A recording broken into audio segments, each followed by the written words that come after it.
এই তোদের তো ট্রেনিং সব complete. Yes sir. Last interview, এই ইন্টারভিউতে যে যে টিকবি তার চাকরি হবে। Yes sir. আর যার টিকবি না, যে টিকবি না তার কিন্তু আউট। Yes sir. অতএব আজকে সবাই প্রস্তুত তো? Yes sir. গুড। তাই ওঠ। এই ইন্টারভিউ দেওয়ার জন্য দুইজনই প্রস্তুত তো? Yes sir. Oh my god.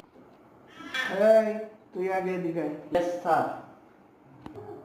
তাহলে তোর বাড়ি কানে? যশোর।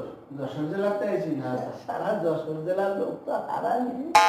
যশোর জেলার লোক আছে খালি নেশা নেশা করে, এ হবে না মনে হয়। আচ্ছা যাই হোক, তারপর আমার ডিউটি আমি করি।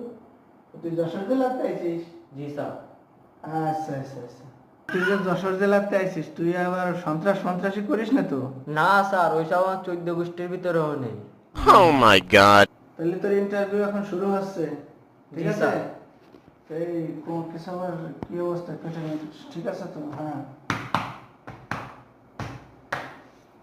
উবুরা, হ্যাঁ আরে উবুরা হয়েছিস?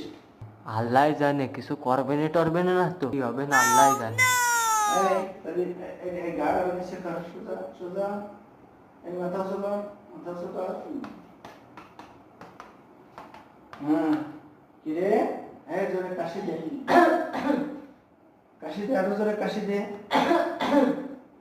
কি রে, তুই কি নেশা মেশা করিস? এই আরো জোরে কাশি দে। তুই কি বিড়ি মেড়ি খাস? এই বিড়ি খাস তুই? স্যার কেন গোয়া দে ধুমা বেরোলো নাকি? যশোরের লোক, আগেই জানতাম এই শালারা খুব তেরা।